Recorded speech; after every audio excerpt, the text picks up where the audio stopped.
তোমরা যারা গান শুনতে এসছো কারা কারা বৃন্দাবন গেছে দেখি হাত তোলো। বৃন্দাবন কে গেছে? বাহ, এ তো অনেকেই গিয়েছে। আচ্ছা, নবদ্বীপ কে গেছে? হাত তোলো। নবদ্বীপ, ওরে বাবা, সব গেছে নবদ্বীপ। বাবা পাশের জেলা, আর নবদ্বীপ যাবো না তো কোথায় যাবে? আচ্ছা, পুরী ধামে গিয়েছে কজন? হাত তোলো। পুরী, ওরে বাবা, সবাই গিয়েছে। মোটামুটি কোনো না কোনো তীর্থধামে তোমরা গেছো। আচ্ছা, তাহলে পুরীতে গেছিলে বা নবদ্বীপ বা বৃন্দাবন গেছিলে, বৃন্দাবনে কি করতে গেছিলে? হ্যাঁ, রাধারানী। হ্যাঁ, এ বলছে বেড়াতে গেছে, দর্শন করতে। আচ্ছা, আপনারা কি করতে গেছিলেন? এইটাই হচ্ছে কমন উত্তর। কেউ বলছে দর্শন করতে, কেউ বলছে বেড়াতে। খবরদার, আজকে আসল দাঁড়িয়ে বলে যাচ্ছে, কোন তীর্থধামে কোনদিন বেড়াতে যাবেন না। তীর্থধামটা বেড়ানোর জায়গা নয়। বেড়ানোর জায়গার জন্য অনেক জায়গা আছে। দার্জিলিং চলে যাও, গ্যাংটক চলে যাও, দীঘা চলে যাও, গোয়া চলে যাও, হনুলুলু চলে যাও। এ না আমি বলতে পারি না তো কি বলবো? হনুলুলু নয়, হনুলুলু, ওটা জাপানে আছে। তুই জানিতেই পারবি না কোনোদিন। আমি আপনাদেরকে বলি, বেড়ানোর জায়গায় বেড়াতে যান, দয়া করে ভক্ত সঙ্গ ছাড়া তীর্থধামে কোনোদিন যাবেন না। কেননা অভক্তদের সঙ্গে নিয়ে তীর্থে গেলেই তারা শুধু ভালো হোটেল খুঁজবে আর গিয়ে বাথরুম খুঁজবে। এইটা এখনকার দিনে স্বভাব বাবা, বাস্তব কথা বলছি। কিন্তু তীর্থধামটা তীর্থ করতে গেছি, সেখানে হোটেল খুঁজতে গেছি না বাথরুম খুঁজতে গেছি? একদম নয়। কোনোদিন আপনারা ভক্ত সঙ্গ ছাড়া তীর্থে যাবে, এটা ভেতরের কথা, আমি বাইরের কথা বলছি। কেন না, তীর্থধামটা বেড়ানোর জায়গা নয়, তীর্থধামটা প্রবেশ করার জায়গা। ওখানে বসে সাধনা করতে হয়। তীর্থ মানেটা জানতে, সেটাই বুঝবেন। তীর্থ, যেখানে গেলে নিজের আধ্যাত্মিক এবং শারীরিক মানসিক সমস্ত কিছুকে উত্তীর্ণ করা যায়, সেটাই তো তীর্থ। আপনি উত্তীর্ণ করতেই পারলেন না, তাহলে তীর্থ কি করলেন?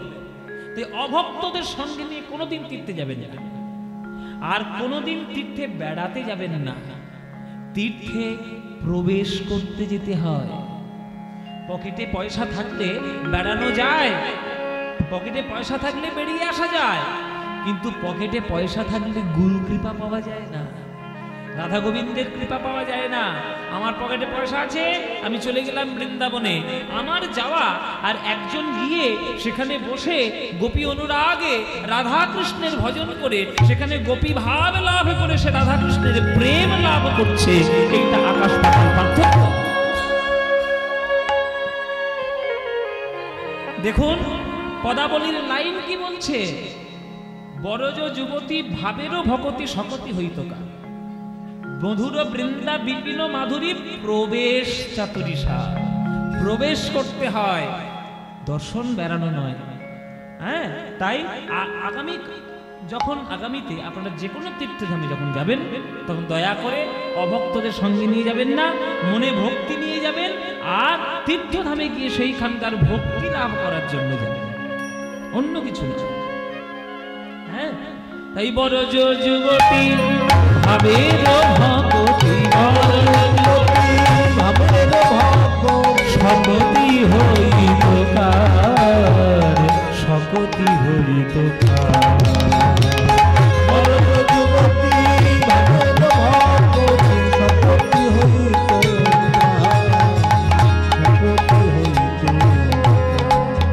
গাও গাও পুণ্য গৌরাঙ্গের গুণ গাও, গাও গাও পুণ্য গৌরাঙ্গের গুণ গাও, তোমরা গাও, তোমরা গাও, তোমরা গাও, তোমরা গাও, গাও গাও পুণ্য গৌরাঙ্গের গুণ গাও, গাও গাও পুণ্য গৌরাঙ্গের গুণ। কিন্তু শর্ত একটা, সরল করিয়া মন, আগে সরল করিয়া মন, সরল করিয়া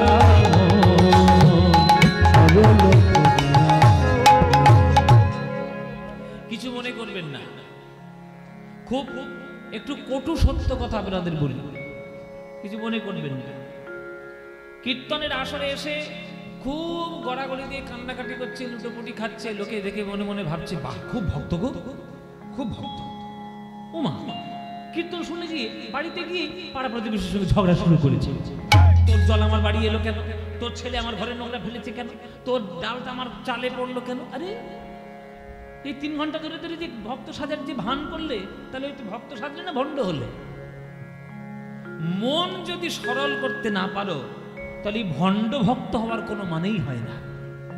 যদি মন পবিত্রতায় থাকে তাহলে তুমি যে অবস্থাতেই থাকবে সেই অবস্থাতেই ভগবান তোমায় দর্শন দেবে।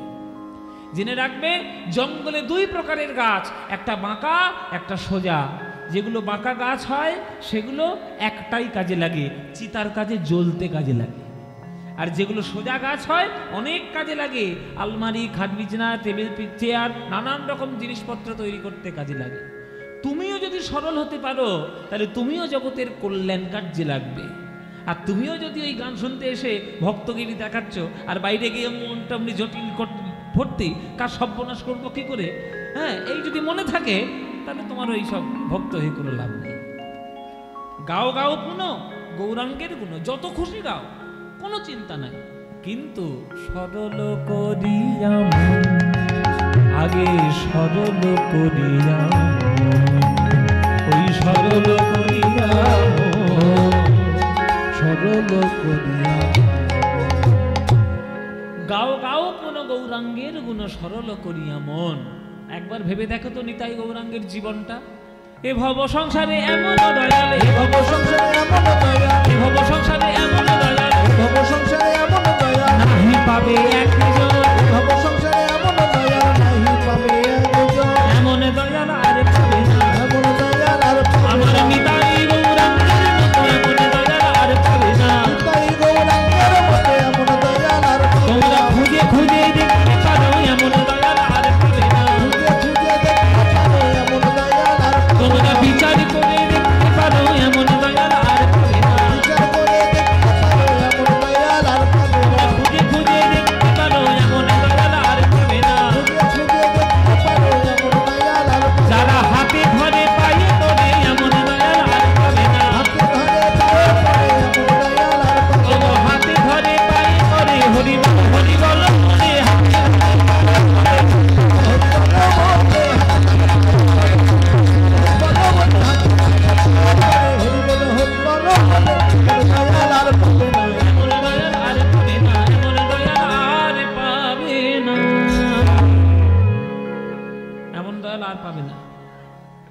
এভাবে সংসারে এমন দয়াল আর পাবে না।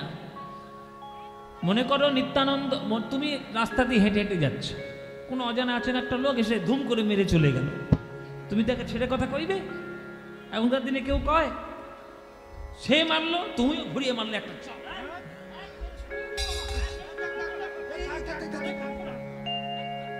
শুরু করে দিলে, সেও মারলো তুমিও মারলো, শুরু করে দিলে মারামারি। নিত্যানন্দ হরিনাম দিয়েছিল বলে নিত্যানন্দের কপালটা ফাটিয়ে দিয়েছিল জগাইয়ার মাথায় কলসির কানা মেরে। বলো তো মায়েরা, নিত্যানন্দ ঘুরিয়ে চড় মেরেছিল? মেরেছিল? কি বলেছিল নিতাই? মেরেছিস কলসির কানা, তা বলে কি প্রেম দেব না? প্রেম দেবার জন্য এসেছি ওরে জগাই, ওরে মাধাই, আমাকে মেরে যদি তোরা সুখ পাস তোরা আরো মার, আবার মার, কিন্তু তোদের হাতে ধরি পায়ে পড়ি, একবার তোরা হরি বলবো, একবার বলো। এই দয়াল আর কোথায় পাবে? এমন দয়াল আর কোথায় পাবে? তা আমরা যদি সেই নিতাই গৌরাঙ্গের পথটা অনুসরণ না করি তাহলে জগতে শান্তি হবে কি করে? তো এই ভব সংসারে এমনও দয়াল নাহি পাবে একজন। গৌরাঙ্গ বলিয়া না গেল গলিয়া, গৌরাঙ্গ বলিয়া না গেল আমি কেমনে ধরিব রে, গৌরাঙ্গ বলিয়া না গেল গলিয়া কেমনে ধরিব রে, শুভ সহিয়া পাশানো দিয়া কেমনে গড়িয়া আছে, শুভ সহিয়া পাশানো দিয়া কেমনে গড়িয়া, বলে আমার ভাগ্যে হলো না গো, আমার ভাগ্যে হলো না গো, আমার ভাগ্যে হলো না গো, আমার ভাগ্যে হলো না, ওই লীলার কিছু অনুভব আমার ভাগ্যে হলো না গো, লীলার কিছু অনুভব আমার ভাগ্যে হলো না, বলে খেয়ে শুয়ে দিনে কাটালাম আমার ভাগ্যে হলো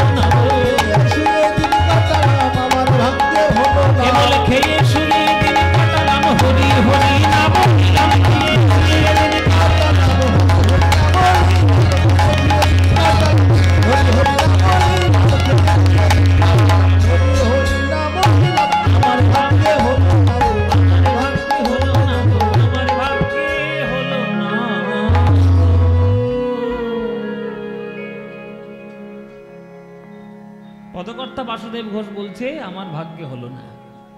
তাহলে বাসুদেব ঘোষ হচ্ছেন গৌরচন্দ্রিকার সর্বশ্রেষ্ঠ পদকর্তা, তিনি বলছেন আমার ভাগ্যে হলো না। মায়েরা চিন্তা করুন, তাহলে আমাদের দশা কি, আমাদের কি দশা?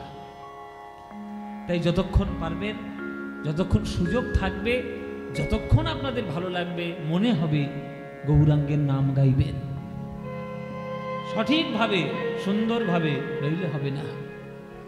জানো, যে পুরী ধামে যখন মহাপ্রভু ওই জগন্নাথের দিকে তাকিয়ে তাকিয়ে অঝোর ধারায় কাঁদত, নয়নের ধারায় মহাপ্রভুর একেবারে বক্ষস্থল ভেসে যেত, সেই জায়গায় কাঁদতে কাঁদতে চরণ চিহ্ন ওই পাথরে পড়ে গেছিল। মানে মহাপ্রভুর প্রেমাগ্নিতে একটা পাথর পর্যন্ত গলে গেছিল।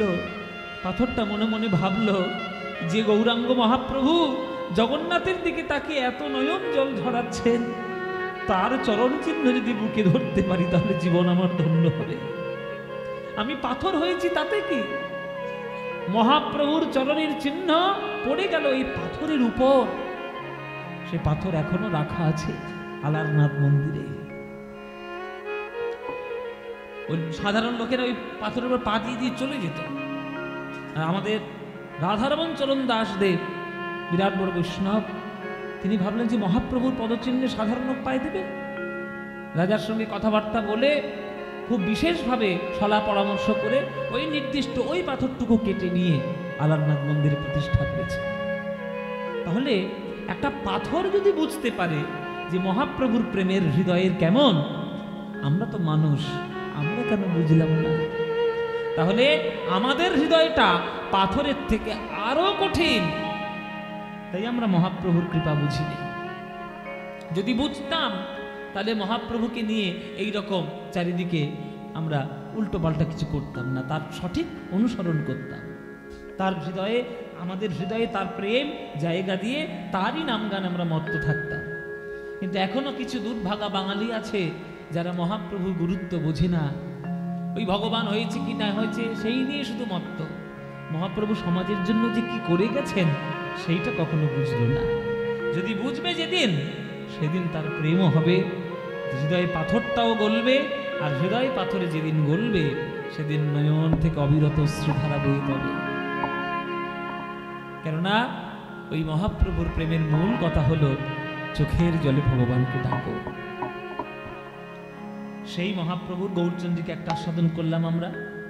আজকের আমরা যে বিষয়টা আস্বাদন করব সেই বিষয়টা মহাপ্রভুর সঙ্গে রিলেটেড, সম্পর্কিত।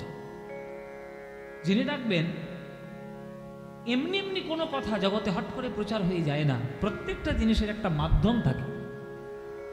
আমরা প্রেম পেয়েছি কার জন্য? মহাপ্রভুর জন্য।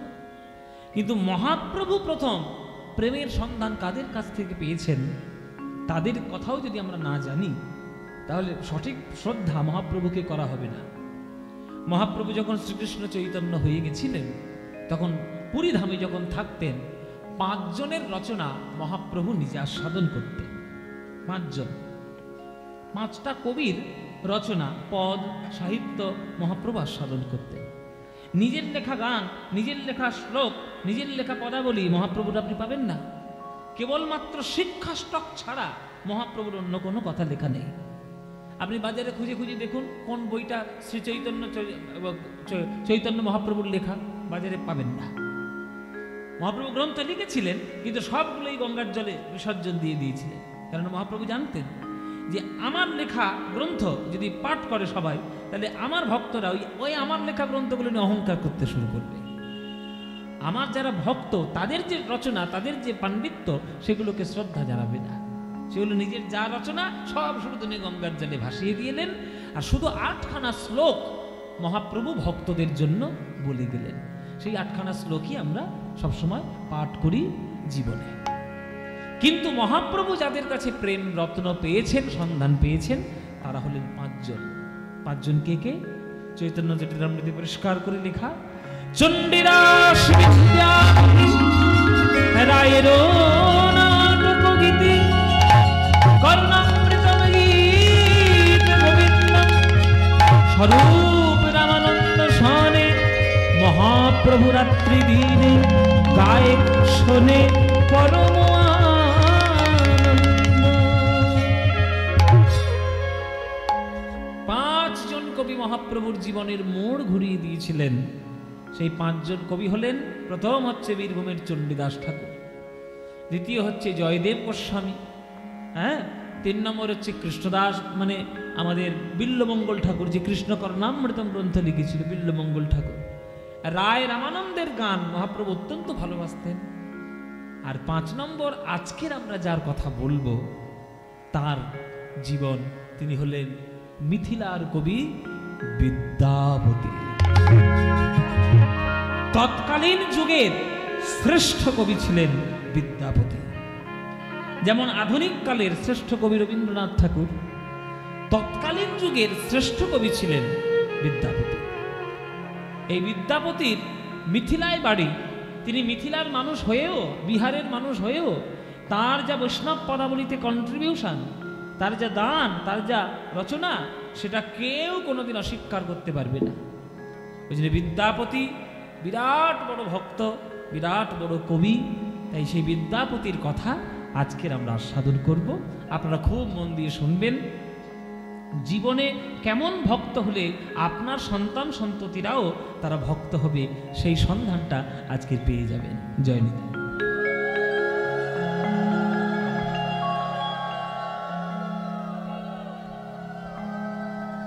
চলুন সেই বিদ্যাপতির বাড়ি বা বিদ্যাপতির জীবনী আমরা আজকে আস্বাদন করব। বিদ্যাপতির বাড়ি কোথায়? বিদ্যাপতির বাড়ি হচ্ছে মিথিলা। মিথিলাটা কোথায়? হ্যাঁ বাবা, বিহারের একটা জায়গা। এই মিথিলা বললে একজনের নাম খুব মনে পড়ে। মিথিলার একজন রাজা ছিলেন, বিখ্যাত রাজা। মিথিলার রাজা জনক। তাহলে জনকের মেয়েকে সীতা। তাহলে বলতে পারি যে এই মিথিলা হচ্ছে রামচন্দ্রের শ্বশুর বাড়ি। হ্যাঁ, রামচন্দ্রের শ্বশুর বাড়ি মিথিলা। এটা কি এই আমার নিচু হতে হবে।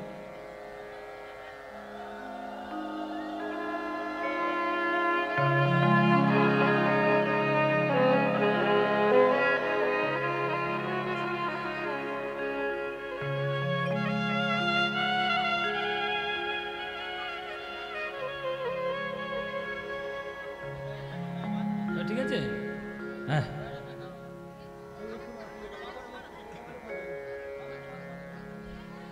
ওই আর একটা আসছে, পিছনে পিছনে এসে বলবো, নাহলে তুমি বাঁধবে কি করে? আবার বসতে এইভাবে হবে না। আচ্ছা, পরে এইভাবে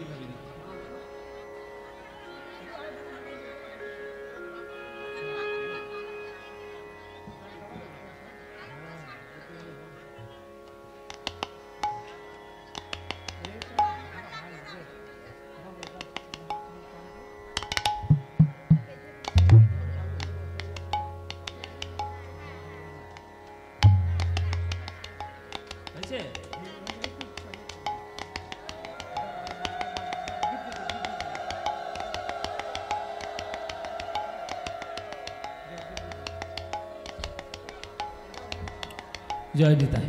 বাবা কটা মুকুট পড়াবে গোমায়, নিতাই গৌর হরি বল। মায়ের ভালো লাগছে দেখতে। আচ্ছা, এইখানে আমার আনন্দ হয়। এখানে পর পর আপনারা আমার গুরুর গান শুনেছেন বা শুনতেন। আমার জানেন আপনারা সবাই যে আমার কীর্তনের গুরু হচ্ছেন কীর্তন সম্রাট সুমন ভট্টাচার্য। তার গান আপনারা এখানে প্রতি বছর শুনতেন। কিন্তু তিনি একটা বিশেষ কাজে এখন আটকে পড়েছেন। তিনি বিশেষ একটা সেবাও করছেন। কেন সারা ভারতবর্ষের মধ্যে যেখানে সবাই এসে মাথাটা নিচু করে সেটা হচ্ছে বিশ্বভারতী। সেখানকার তিনি অধ্যাপনা করছেন। এটা আমাদের কাছে একটা বিরাট বড় পাওয়া, যারা সঙ্গীতের ছাত্র তাদের কাছে বিরাট বড় পাওয়া। কিন্তু সেই ভাবধারাগুলো আপনারা এইখানে আমার মধ্যে দিয়ে ফলিয়ে দিচ্ছেন, এটা আমার একটা বড় পাওয়া। তাই আমার গুরুর কাছে আমার প্রণাম, আমার কোটি কোটি তার চরণে দণ্ডবোধ। কেন গুরুর আশীর্বাদ ছাড়া জীবনে কিছুই এগোনো যায় না। আপনারা যা আমার প্রতি শুনেছেন, যা জানেন, যা যতটুকু আমি পেয়েছি আমার সব গুরুদেবদেরই আশীর্বাদে পেয়েছি। তো চলুন সেই রামচন্দ্রের শ্বশুর বাড়ি মিথিলা, সেই মিথিলার হচ্ছে এই একটা ছোট্ট একটা গ্রামে জন্মগ্রহণ করেছিল আমাদের বিদ্যাপতি। বিদ্যাপতির বাবার নাম ছিল গণপতি ঠাকুর। আস্তে আস্তে মায়ের আস্তে। বিদ্যাপতির বাবার নাম ছিল গণপতি ঠাকুর, কিন্তু মায়ের নামটা যে কি সেটা এখনো পর্যন্ত সঠিকভাবে জানা যায়নি বা জানা হয়নি, এবং রিসার্চেও সেভাবে নামটা পাওয়া যায় না। তো যেদিন পাওয়া যাবে সেদিন আপনাদের জানিয়ে দেওয়া হবে, কিন্তু আপাতত বাবার নামটা জানা আছে গণপতি ঠাকুর। এই গণপতি ঠাকুর এমন একজন ব্রাহ্মণ ছিলেন যে যার সামনে সাধারণ লোক গেলে শ্রদ্ধায় তাদের মাথা এমনিতেই নিচু হয়ে যেত। এমন একজন বিখ্যাত, শ্রদ্ধেয় একজন পণ্ডিত ব্রাহ্মণ। দেখবেন কিছু কিছু মানুষ শ্রদ্ধা করে, একটা ভয় করে শ্রদ্ধা করে, একটা ভক্তি করে শ্রদ্ধা করে। যারা ভয় করে শ্রদ্ধা করে তাদের মনের মধ্যে একটা স্বার্থপরতা থাকে, কিন্তু যারা ভক্তি করে শ্রদ্ধা করে তাদের কিছু নেই, শুধু মানে গুণের জন্যই তাদের ভক্তিটা নেমে আসে। সেই গণপতি ঠাকুরের ঘরে জন্মগ্রহণ করেছিল এই বিদ্যাপতি। সেই বিদ্যাপতির জন্মকে কেন্দ্র করে আজ সেই পাড়ায়, সেই গ্রামে বিরাট বড় ধুম, বিরাট বড় আনন্দ। চলো, গণপতি ঠাকুরের একটা ছেলে হয়েছে, সবাই মিলে আনন্দ করছে।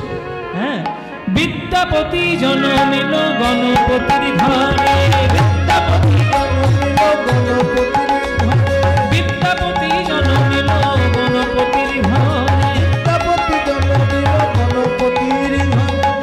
ওই দেখো, স্বর্গ হতে দেবগণ পুষ্প বৃষ্টি করে, স্বর্গ হতে দেবগণ পুষ্প বৃষ্টি করে, আনন্দ বারে ধরে না, বিদ্যাপতির জন্ম হেরি আনন্দ বারে ধরে না, বিদ্যাপতির জন্ম হেরি আনন্দ বারে ধরে না। মায়েরা, একটা ছেলে জন্ম নিলে বাড়িতে আনন্দ তো হবেই। হ্যাঁ, মিথিলা রাজ্যের বিসফি গ্রামে, গ্রামটার নাম ছিল বিসফি, অনেকে বলে বিসফি, অনেকে বলে বিসফি। সেই বিসফি গ্রামে জন্ম হয়েছে বিদ্যাপতি। ঠাকুর মশাইয়ের ঘরে ছেলে হয়েছে, তাতে আনন্দ হবে না? এই আমাদের ঠাকুর মশাইয়ের একটা ছেলে হয়েছে, হ্যাঁ, ভবিষ্যতে ঠাকুর মশাই আমরা পেয়ে গেলাম। বাপরে বাপ, ঘরে বা পাড়াতে গ্রামে যদি একটা ভালো একটা ঠাকুর মশাই না হয়, পুরো পার্বণ দেখবে কে, ঠাকুর দেবতাকে ডাকবে কে? তখনকার দিনে সমাজের ব্যবস্থা অনুসারে তো একটা বামুনের ছেলে হয়েছে, আমাদের ঠাকুর মশাইয়ের ছেলে হয়েছে, আনন্দ। হ্যাঁ, আনন্দ আর ঘটে না, আনন্দ ঘটে না, বিদ্যাপতির জন্ম হেরি আনন্দ আর ঘটে না, বিদ্যাপতির জন্ম হেরি আনন্দ ঘটে না, স্বর্গ হতে দেবগণ পুষ্প বৃষ্টি করে, স্বর্গ হতে দেবগণ পুষ্প বৃষ্টি করে, স্বর্গ হতে দেবগণ পুষ্প বৃষ্টি করে, স্বর্গ হতে দেবগণ পুষ্প বৃষ্টি করে, বিদ্যাপতির জন্ম হেরি আনন্দ না ঘটে, বিদ্যাপতির জন্ম হেরি আনন্দ বার ধরে না, আনন্দ ধরে, তারা উলুধ্বনি সবাই করে আনন্দ বার ধরে না, উলুধ্বনি সবাই করে আনন্দ ধরে না, তারা হরিধ্বনি সবাই করে হরি হরি হরি বলে,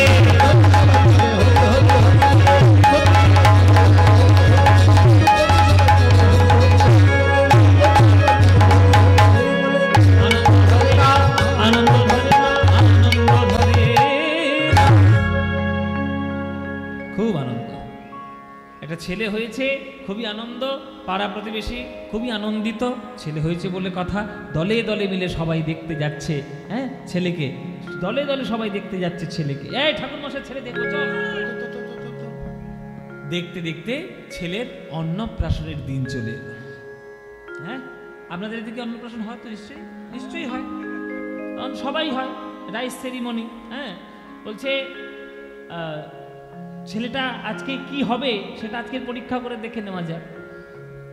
আগেকার দিনে, হয়তো এখনকার দিনে কোনো কোনো বাড়িতে হয়, অন্নপ্রাশনের দিন দেখবেন একটা নিয়ম আছে, থালাতে করে বিভিন্ন রকম জিনিস সাজিয়ে আর বাচ্চার কাছে, শিশুর কাছে ধরা হয়। মানে বই, ধান, মাটি, টাকা পয়সা, বিভিন্ন রকম, হ্যাঁ, কলম, এগুলো সব দেওয়া হয়। এবার ছেলেটা যেটার ওপর ঝাঁপিয়ে পড়বে, একটা সাধারণ চলতি বিশ্বাসে ধারণা হয় যে ছেলে বড় হয়ে ওইটাই হবে।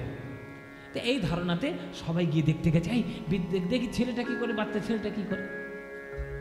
মায়েরা অন্নপ্রাশনের দিন ধুমধাম করে অন্নপ্রাশন হচ্ছে, বড় একটা থালার মধ্যে একদিকে একটা ভাগবত রাখলো, একদিকে মাটি রাখলো, সোনা রাখলো, ধান দুব্বা রাখলো, সব কিছু রেখে বিদ্যাপতির সামনে ধরা হয়েছে। যে ভক্ত হবে তার ছোটবেলা থেকেই লক্ষণগুলো বোঝা যাবে যে সে ভক্তই হবে। মায়েরা, সোনা চকচক করছে, রূপ চকচক করছে, কড়ি আছে, সবকিছু আওয়াজও হচ্ছে, সবুজ ধান দুব্বাও সবই আছে, কিন্তু বিদ্যাপতির কোনোটাতেই মন আকর্ষণ হচ্ছে না। বিদ্যাপতির সামনে যতবারই থালাটা ধরা হচ্ছে, বিদ্যাপতি ঝাঁপিয়ে গিয়ে ওই শ্রীমদ্ ভাগবতটাকেই বুকে জড়িয়ে ধরছে। তিনবার পরীক্ষা করা হলো, যতবারই দেওয়া হয়েছে বিদ্যাপতি ভাগবতটাকেই জড়িয়ে ধরেছে। যারা বৈষ্ণব ভক্ত তারা আনন্দাশ্রু ফেলছে। ওরে গণপতি, ভাগ্য করে ছেলে পেয়েছিস, দেখ, বারবার দেখ, যতবারই তুই ওই থালাটা দিচ্ছিস অন্য কিছুই ধরছে না, ও ভাগবতটাকেই জড়িয়ে ধরেছে। মানে বোঝাই যাচ্ছে বড় হয়ে ও অনেক বড় পণ্ডিত হবে, বিদ্যার অধিপতি হবে। যার ছোট থেকেই, শিশু হতেই বিদ্যার প্রতি এত আগ্রহ, তার নাম দেওয়া হোক বিদ্যাপতি। ছোট থেকেই বিদ্যাপতি, বিদ্যার প্রতি যার এত আকর্ষণ, তার নাম দেওয়া হলো বিদ্যাপতি। সেই ছোট্ট ছেলেটা বিদ্যাপতি ধীরে ধীরে ধীরে ধীরে বড় হচ্ছে। আর এই গণপতি ঠাকুরের কুল দেবতা ছিল ভগবান ভোলানাথ, মহাদেব, দেবাদিদেব মহেশ্বর। এই ভোলানাথ হচ্ছে বা দেবাদিদেব মহেশ্বর হচ্ছে এই গণপতি ঠাকুরের কুল দেবতা।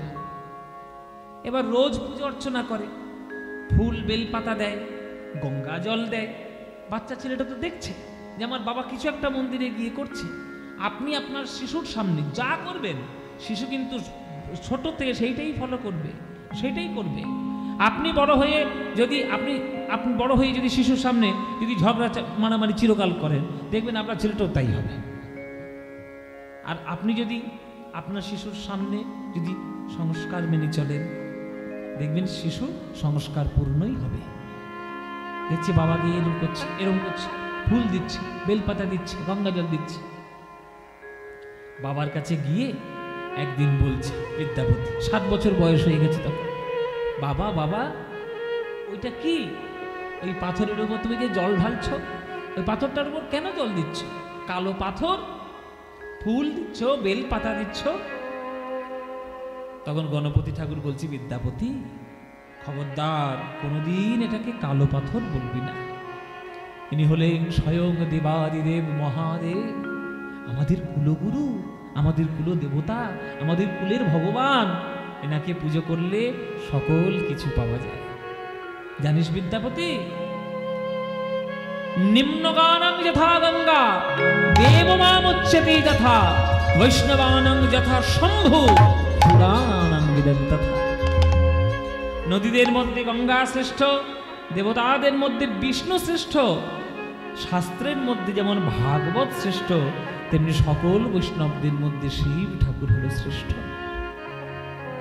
সর্বশ্রেষ্ঠ বৈষ্ণব হলেন ভগবান মহাদেব।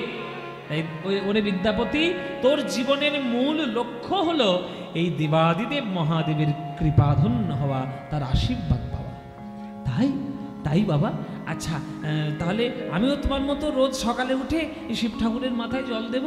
নিশ্চয়ই জল দিবি, পুজো করবি, বেলপাতা দিবি, প্রার্থনা জানাবি, তবেই তো বড় হবি, তবেই তো কৃপা পাবি। আচ্ছা আচ্ছা ঠিক আছে বাবা, তাহলে এই মহাদেবের করুণা পেতে গেলে আমায় কি কি করতে হবে?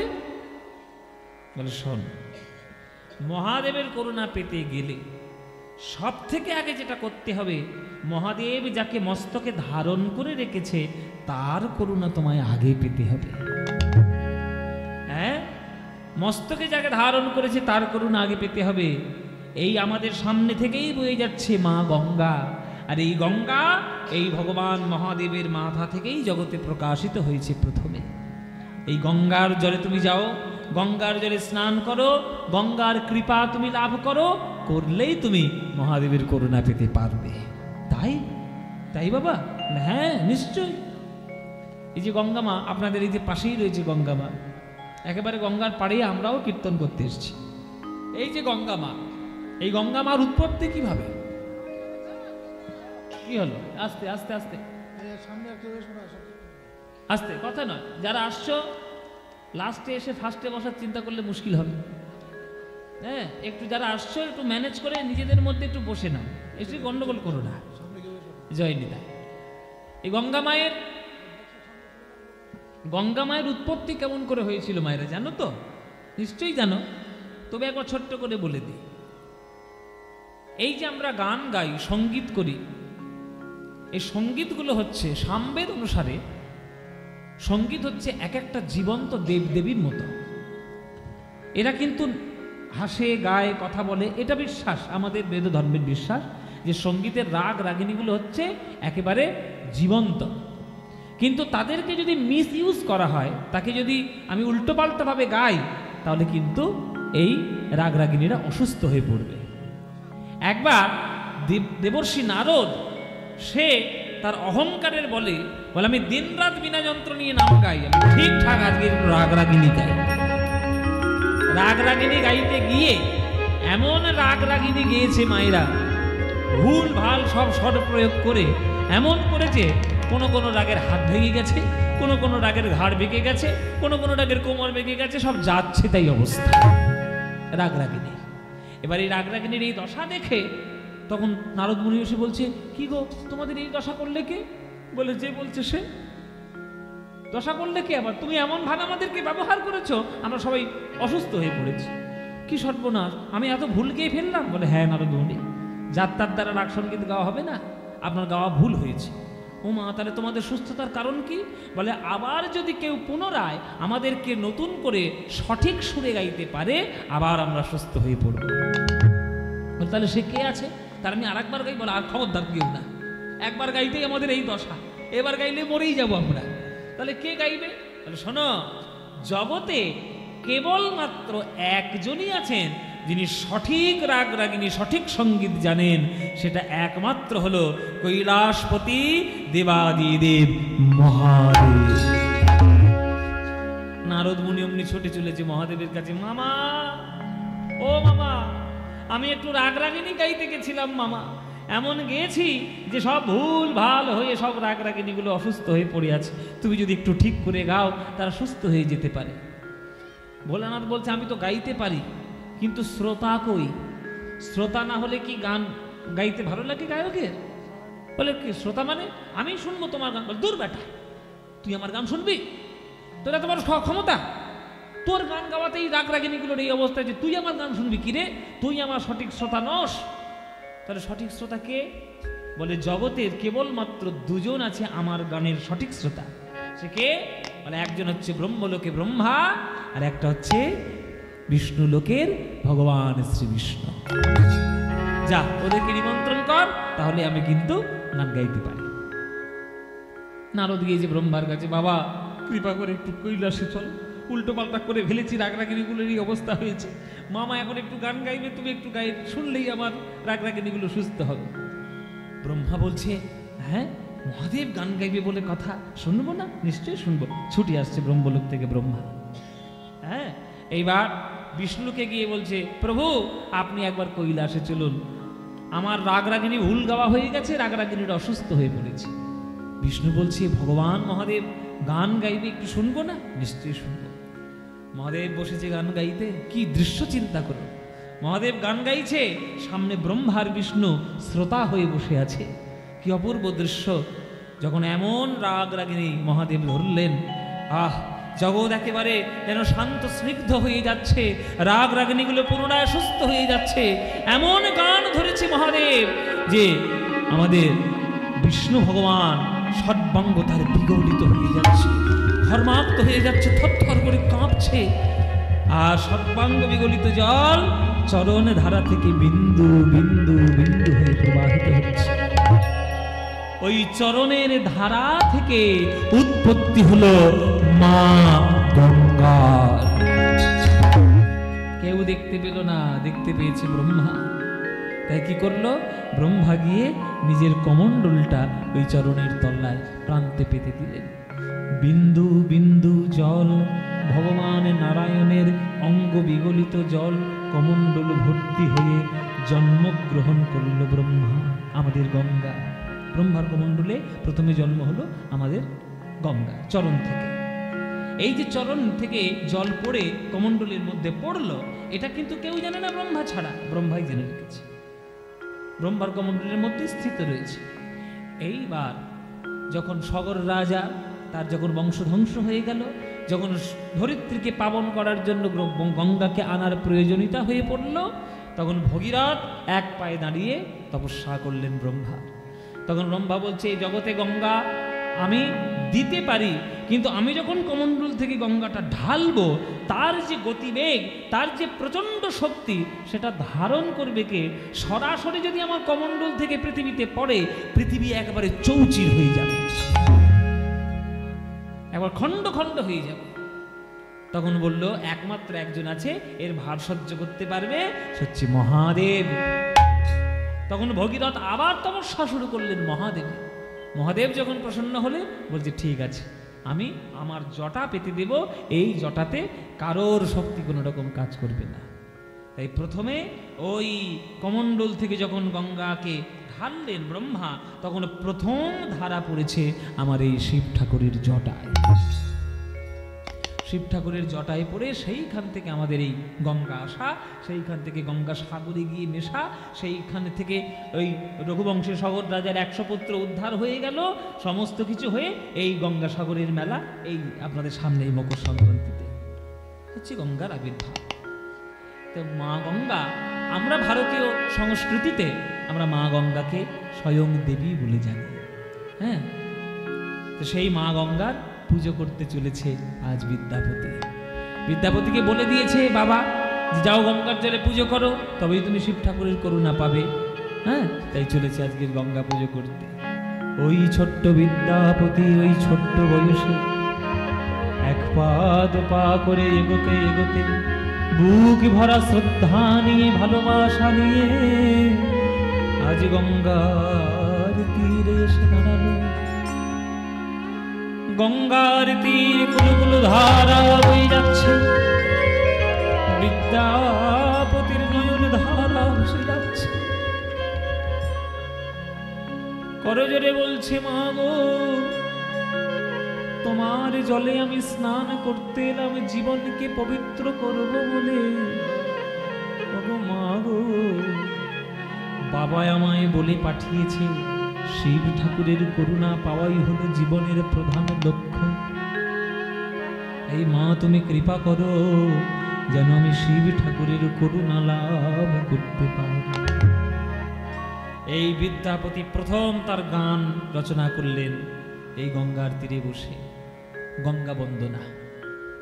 বড় সুখ সাওয়া आवल तो तीरे, बड़ सुख सावा आवल तो तीरे, बड़ सुख सावा तो तीरे, बड़ सुख सावा,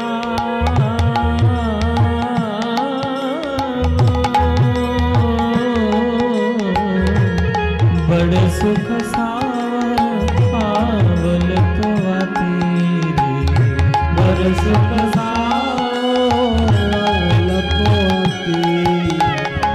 छोड़त ही निकट नयन भावनी रे, छोड़त ही निकट नयन भावनी रे, छोड़त ही निकट नयन भावनी रे, छोड़त ही निकट नयन भावनी।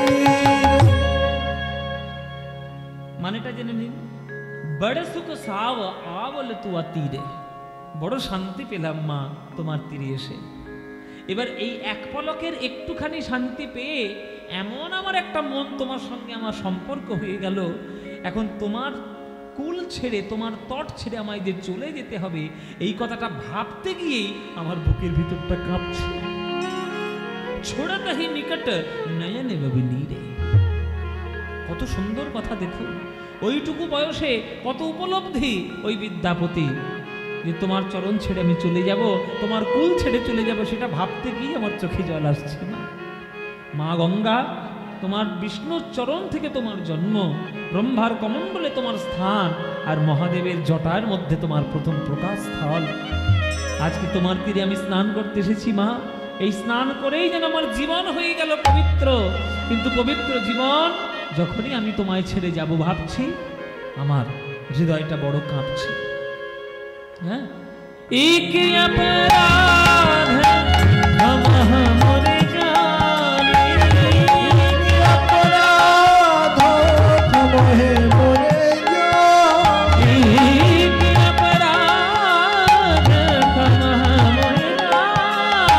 জানি, অপরাধ মরে জানি, লাগল পারে মাহে তুয়া পারি, লাগল পারে মাহে তুয়া পারি, লাগল পারে মাহে তুয়া পারি, লাগল পারে মাহে তুয়া পারি। এই অপরাধ তো আমরা সবাই করি। বিদ্যাপতি বলছি, মা গঙ্গা, তোমার বুকে আমি স্নান করতে এলাম কত বুক ভরা আশা নিয়ে, কিন্তু আশা মাত্রই যে আমার একটা অপরাধ হয়ে গেল। কি অপরাধ হলো? এই অপরাধ তো আমাদের সবারই হয় বা, গঙ্গার জল আমাদের পায়ে লেগে যায়। মা যদি গঙ্গা হয়, যার জন্ম বিষ্ণুর চরণ স্থলে, হ্যাঁ, তার গায়ে গিয়ে আমি পা দিচ্ছি, তাহলে কত বড় অপরাধী আমি। অপরাধ হচ্ছে, অপরাধ হচ্ছে তো, নিশ্চয়ই হচ্ছে। তাহলে মুক্তি পাবো কি করে? ওই জন্যই তো, ওই জন্য তো ভক্ত জীবনগুলো শিখতে হয়, শুনতে হয় আস্তে আস্তে। আপনারা গঙ্গাসাগরে যান, আর আপনার পাশের গঙ্গা নদীতে যান, বা আপনি কোনো সমুদ্রে যান, সমুদ্রে আপনাকে নামতে হবে, গঙ্গাতে আপনার নামতেই হবে, নেমে আপনাকে স্নান করতেও হবে। স্নান যখন করতে হবে, এটা কি বলে,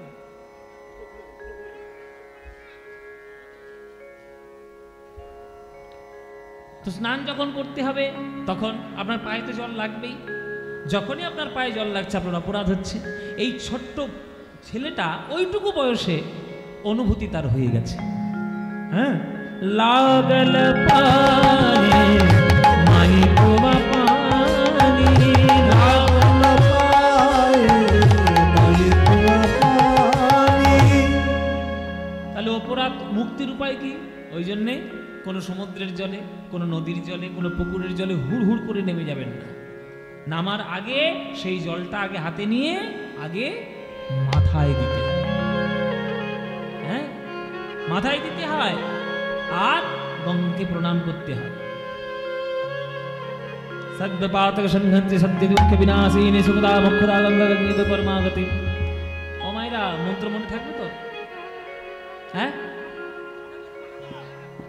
মনে থাকবে? লিখে নিন, লিখে নিন, রেকর্ড করে নেবেন। এখনকার দিনে মোবাইল হয়েছে ভালো, সব রেকর্ড করে নেবেন। হ্যাঁ, এই যে দেখুন কত কটা শুধু ক্যামেরা বসিয়েছি, দেখো কতগুলো ক্যামেরা বসে সব রেকর্ড করছে। কিন্তু আপনাদের গান আপনারা কিছুদিন পরে এখানকার গান পেয়ে যাবেন ফেসবুকে। সব ক্যামেরা নিয়ে আমার মুখের সামনে বসেছে। এই ক্যামেরায় আবার হয়নি, আবার মোবাইলের ক্যামেরা ধরেছে। ও মায়েরা, গঙ্গার জলে স্নান করতে গেলে, প্রণাম করতে গেলে মন্ত্রটা তো বলতে হবে। তাহলে মন্ত্রটা শিখে নিতে হবে, শিখে নাও। সদ্য পাতক, আমার সঙ্গে সঙ্গে বলো, তাহলে মুখস্থ হয়ে যাবে। হাত জোরে করো, সবাই সবাই হাত জোরে করো, হাত জোরে করে বলো দেখি, বলো। সদ্য পাতক সংহন্ত্রী সদ্য দুঃখ বিনাশিনী সুখদা মোক্ষদা গঙ্গা গঙ্গৈব পরমাগতিম।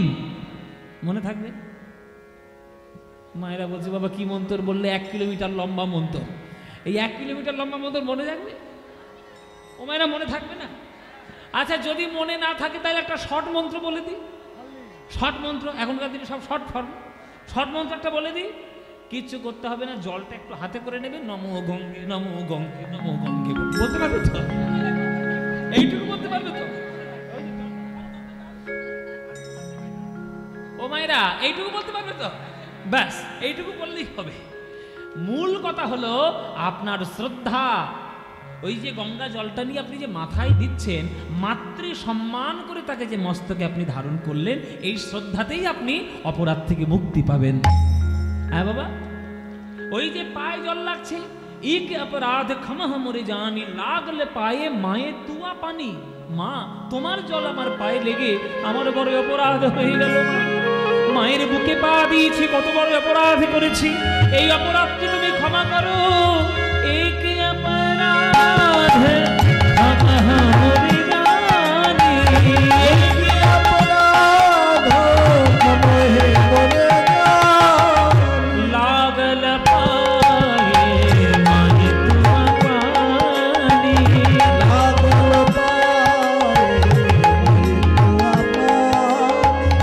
की करीब जप तप जोग ध्याने, की करीब जप तप जोग ध्याने, की करीब जप तप जोग ध्याने, की करीब जप तप जोग ध्याने।